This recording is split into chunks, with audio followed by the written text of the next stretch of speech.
Have you ever noticed that every discussion about economics on the internet turns into a full-blown political Super Bowl? On one side, people yelling that the government should fix everything. On the other, the just let the market cook crowd acting like the free market is some kind of all-knowing Jedi master. And in the middle, you. Just trying to afford rent, groceries, and maybe one streaming subscription without feeling like you need to donate plasma.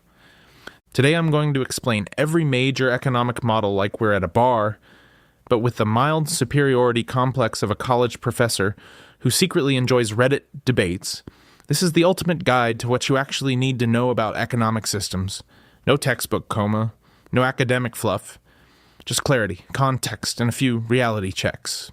Economics sounds intimidating, but at its core it's painfully simple. Resources are limited, human desires are not. Everything else is just humanity arguing about how to manage that problem without flipping the table.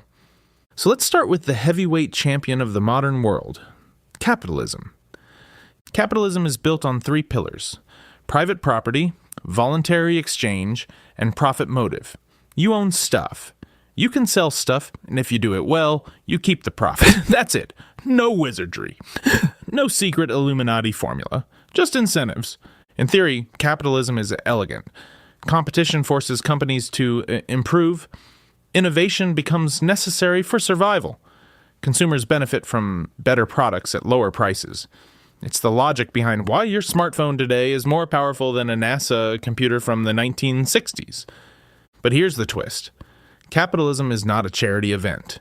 It rewards efficiency, timing, risk tolerance, and sometimes pure luck. If you invent the next big thing, you win big. If you miscalculate, you're out. It's economic natural selection. People often imagine capitalism as this pure meritocracy where the best idea always wins. Reality check.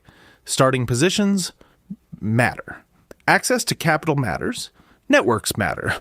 It's technically a race, but not everyone starts at the same line. At the same time, capitalism has produced unprecedented global wealth. Life expectancy increased. Technology exploded. Millions were lifted out of poverty worldwide. But inequality widened too. Wealth concentrates. Markets boom, then crash. The same system that creates billionaires also creates layoffs during recessions.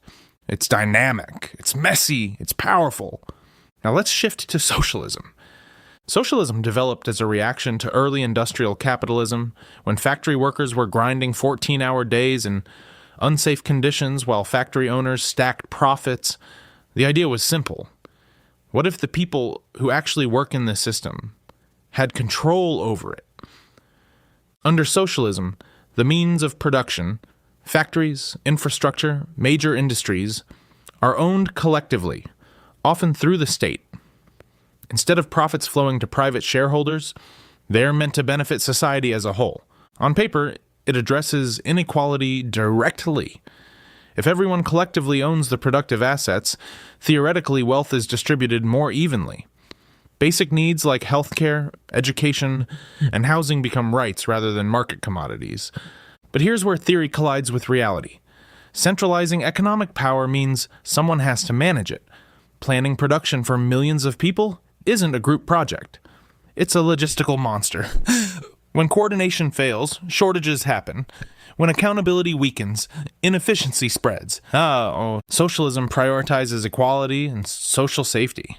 The trade-off often becomes flexibility and speed. Markets react instantly. Bureaucracies do not. Then we move to communism, which is often used interchangeably with socialism, but technically refers to a specific theoretical endpoint. In Marxist theory, communism is a classless, stateless society. No private property, no economic classes, no coercive government structure. Production exists purely to satisfy needs, not generate profit. It's the philosophical endgame.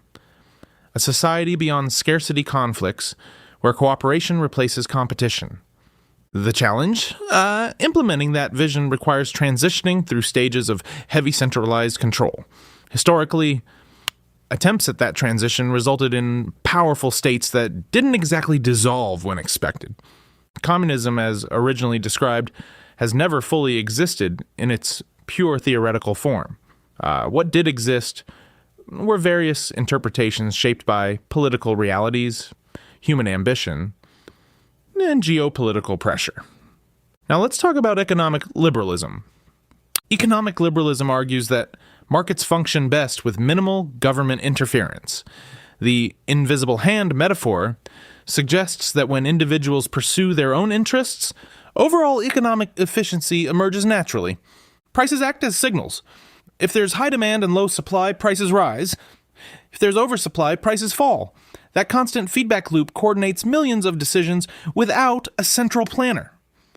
This decentralized decision-making is incredibly powerful. It adapts quickly. It encourages innovation. It punishes inefficiency. But pure market freedom can also produce monopolies, environmental damage, labor exploitation, and financial speculation bubbles. When companies grow large enough, they can influence markets instead of merely participating in them. That's why even strongly market-oriented economies still maintain regulatory frameworks, because complete deregulation sounds cool in theory, until you realize food safety, banking stability, and workplace standards exist for a reason. Now enter Keynesian economics. John Maynard Keynes observed something important during the Great Depression. Markets don't always self-correct quickly. Sometimes fear spreads, spending collapses, businesses shut down, and the economy spirals downwards. His solution: a government intervention during downturns. If private demand falls, public spending should rise. Infrastructure projects, stimulus checks, tax adjustments, tools to reignite economic activity. The logic is counterintuitive. Governments should spend more precisely when times are bad, and ideally save or tighten when times are good. This approach has shaped modern economic policy, especially during crises. The 2008 financial crisis and the COVID-19 pandemic both saw massive government stimulus programs rooted in Keynesian logic. The risk? Overspending. Political pressure to maintain stimulus too long, and inflation, if supply cannot keep up with demand. Finally, we land on the mixed economy, the real-world default setting for most developed nations. A mixed economy blends private enterprise with government oversight and intervention. Markets allocate most goods and services, but the state regulates industries, funds, public programs, enforces competition laws, and maintains social safety nets. It's not ideologically pure, it's pragmatic. Healthcare might be partially public. Utilities may be regulated. Defense is state-run. Tech companies are private, but subject to antitrust law.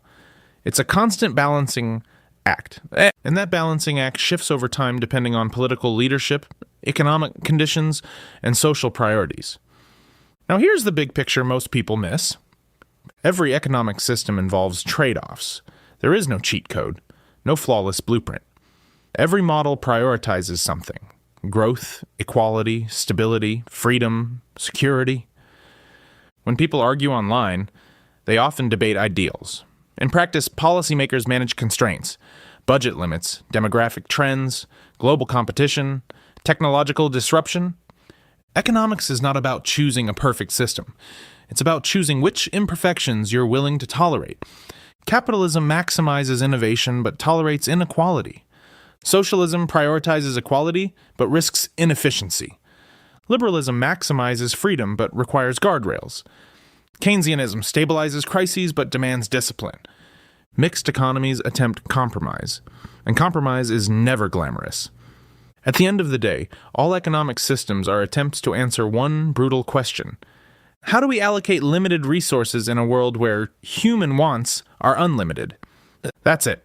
Strip away the ideology, the slogans, the political noise, and that's the core. If you made it this far, you now understand more about economic systems than most comment sections ever will. And remember, in economics and in life, nothing trends upward forever. Not stock markets, not political movements, not economic hype cycles. Eventually, everything meets reality. And reality always collects interest.